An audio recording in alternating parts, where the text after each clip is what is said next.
guys, gimana kabar kalian hari ini? Sebelumnya, perkenalkan nama saya Gita Lufika Berbarus dari AB4G. Nah, di sini saya akan menjelaskan beberapa teknik dalam melakukan public speaking.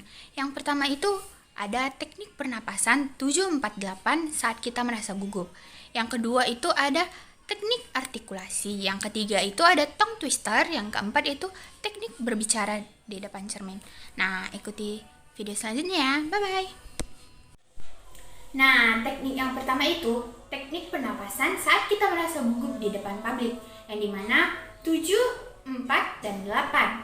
7 detik menarik nafas, 4 detik menahan nafas, dan 8 detik menghembuskan nafas. Saya akan mempraktekannya.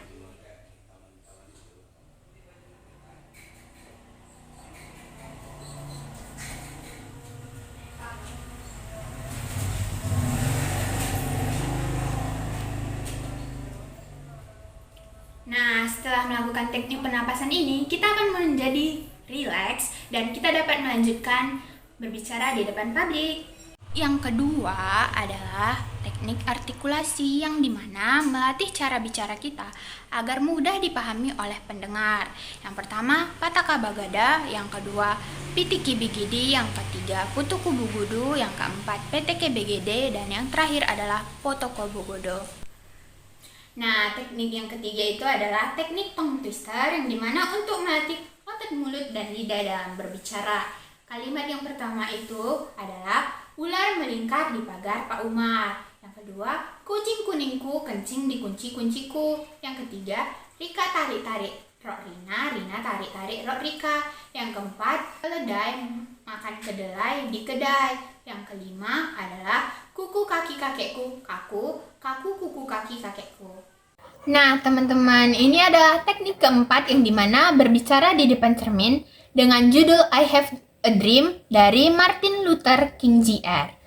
I have a dream. Saya senang bergabung dengan Anda hari ini dalam apa yang akan tercatat dalam sejarah sebagaimana demonstrasi terbesar untuk kebebasan dalam sejarah bangsa kita. 5 skor tahun yang lalu, seorang Amerika yang hebat, yang dalam bayangan simbolisnya kita berdiri hari ini, menandatangani proklamasi emansipasi. Keputusan penting ini datang sebagai mercusuar harapan yang besar bagi jutaan budak negro yang layu dalam api ketidakadilan yang layu. Itu datang sebagai fajar sukacita untuk mengakhiri malam panjang penawanan mereka. Tetapi 100 tahun kemudian, orang negro masih belum bebas. 100 tahun kemudian, kehidupan orang negro masih lumpuh oleh belenggu segregasi dan rantai diskriminasi.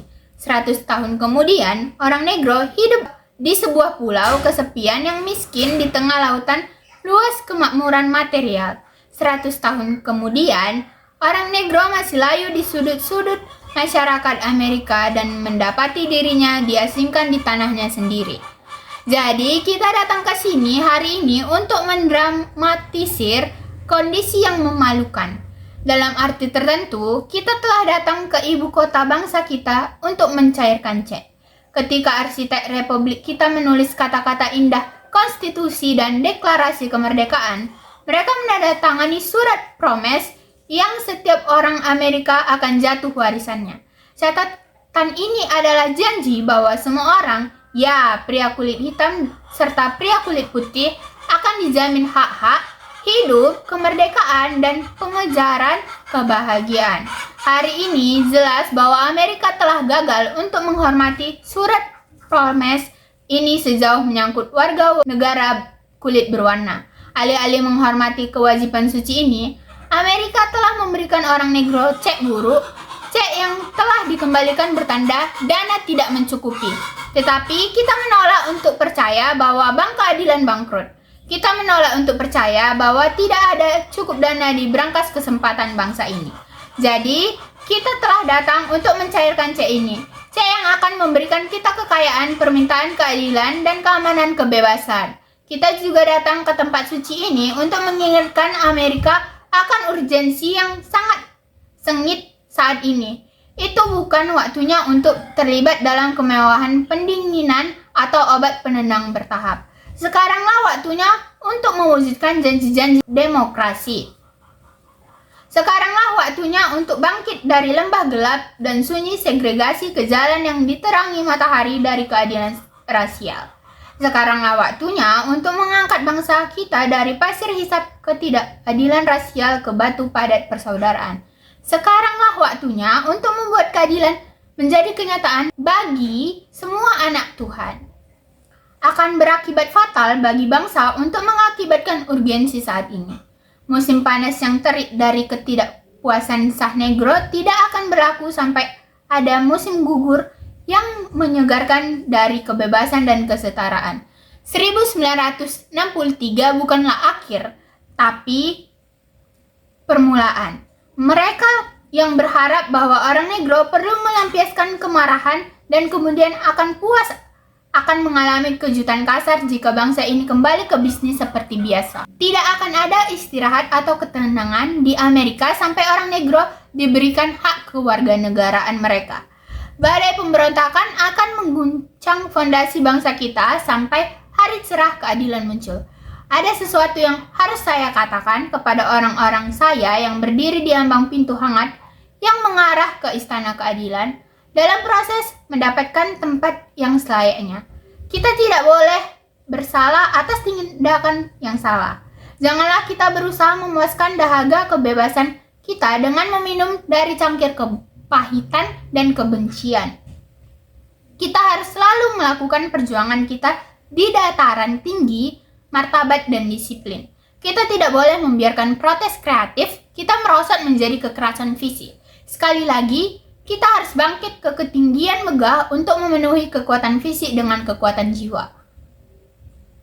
Militansi baru yang luar biasa yang telah melanda komunitas negro tidak boleh membuat kita tidak mempercayai semua orang kulit putih. Karena banyak saudara kulit putih kita, seperti yang dibuktikan oleh kehadiran mereka di sini hari ini, telah menyadari bahwa nasib mereka terikat dengan nasib kita. Mereka telah menyadari bahwa kebebasan mereka terikat tak terpisahkan dengan kebebasan kita. Kita tidak dapat berjalan sendirian. Dan ketika kita berjalan, kita harus berjanji bahwa kita akan selalu berbaris ke depan. Kita tidak boleh berbalik. Ada orang-orang yang bertanya kepada para penganut hak-hak sipil, kapan Anda akan puas? Kita tidak akan pernah puas selama orang negro menjadi korban horor polisi yang tak terkatakan. Kita tidak akan pernah puas selama tubuh kita yang lelah karena perjalanan yang berat dan tidak mendapatkan penginapan di motel jalan raya dan hotel-hotel kota. Kita tidak akan puas selama mobilitas dasar orang negro adalah dari ghetto yang lebih kecil ke yang lebih besar. Kita tidak akan pernah puas selama anak-anak kita dilucuti dari harga diri mereka oleh tanda-tanda yang merampas hanya untuk orang kulit putih. Kita tidak akan pernah puas selama orang negro di Mississippi tidak dapat memilih dan seorang negro di New York percaya dia tidak bisa memiliki apapun untuk dipilih. Tidak, kita tidak puas dan kita tidak akan puas sampai keadilan mengalir seperti air dan kebenaran seperti aliran yang deras. Saya tidak lupa bahwa beberapa dari Anda telah datang ke sini dari cobaan besar dan kesengsaraan. Beberapa dari Anda baru saja datang dari sel penjara yang sempit. Beberapa dari Anda telah datang dari daerah-daerah di mana upaya Anda untuk kebebasan telah membuat Anda babak belur oleh badai penganiayaan dan terhuyung-huyung oleh angin kekejaman polisi. Anda telah menjadi veteran penderitaan kreatif. Teruslah bekerja dengan keyakinan bahwa penderitaan yang tidak pantas bersifat penembusan. Kembalilah ke Mississippi, kembalilah ke Alabama, kembalilah ke South Carolina, kembalilah ke Georgia, dan kembalilah ke Louisiana, kembalilah ke daerah kumuh dan ghetto di kota-kota utara kita. Mengetahui bahwa entah bagaimana situasi ini bisa akan diubah, janganlah kita bergelut di lembah keputusasaan. Jadi, saya katakan kepada Anda hari ini, teman-teman saya, bahwa meskipun kita menghadapi kesulitan hari ini dan besok, saya masih memiliki mimpi. Itu adalah mimpi yang berakar dalam mimpi Amerika. Saya memiliki mimpi bahwa suatu hari bangsa ini akan bangkit dan hidup sesuai dengan makna sebenarnya dari keyakinan. Kami memegang kebenaran ini sebagai bukti nyata bahwa semua manusia diciptakan sama. Saya memiliki mimpi bahwa suatu hari di Bukit-Bukit Merah, Georgia, putra-putra mantan budak dan putra-putra mantan pemilih budak akan dapat duduk bersama di meja persaudaraan. Saya memiliki mimpi bahwa suatu hari bahkan negara bagian Mississippi, negara bagian yang gerah oleh panasnya ketidakadilan, gerah oleh panasnya penindasan, akan diubah menjadi oasis kebebasan dan keadilan. Saya memiliki mimpi bahwa keempat anak kecil saya suatu hari nanti akan hidup di negara di mana mereka tidak akan dinilai dari warna kulit mereka, tetapi dari isi karakter mereka. Saya memiliki mimpi hari ini. Saya memiliki mimpi bahwa suatu hari nanti di Alabama, dengan para rasisnya yang ganas, dengan gubernurnya yang bibir menetes dengan kata-kata interposisi dan pembatalan, suatu hari di sana, di Alabama, anak laki-laki dan perempuan kulit hitam kecil akan dapat bergabung dengan anak laki-laki dan perempuan kulit putih kecil sebagai saudara perempuan dan saudara laki-laki. Saya memiliki mimpi hari ini. Saya memiliki mimpi bahwa suatu hari di setiap lembah akan ditinggikan dan setiap bukit dan gunung akan dibuat rendah. Tempat-tempat kasar akan dibuat datar dan tempat-tempat bengkok akan dibuat lurus. Dan kemuliaan Tuhan akan dinyatakan dan semua daging akan melihatnya bersama-sama. Inilah harapan kita. Inilah iman yang saya kembali dengannya ke selatan. Dengan iman ini kita mampu memotong dari gunung keputusasaan sebuah batu harapan. Dengan iman ini, kita akan mampu mengubah pertengkaran sumbang bangsa kita menjadi simfoni persaudaraan yang indah. Dengan iman kita ini, kita akan mampu bekerja bersama, berdoa bersama, berjuang bersama, pergi ke penjara bersama, berdiri bersama untuk kebebasan, mengetahui bahwa suatu hari kita akan bebas. Dan ini akan menjadi hari ini. Ini akan menjadi hari ketika semua anak Tuhan akan dapat bernyanyi dengan makna baru. Negaraku, ini kamu, tanah kebebasan yang manis, tentang kamu aku bernyanyi. Tanah tempat ayahku meninggal, tanah kebanggaan para peziarah, dari setiap sisi gunung, biarkan kebebasan berdering. Dan jika Amerika akan menjadi bangsa yang hebat, ini harus menjadi kenyataan.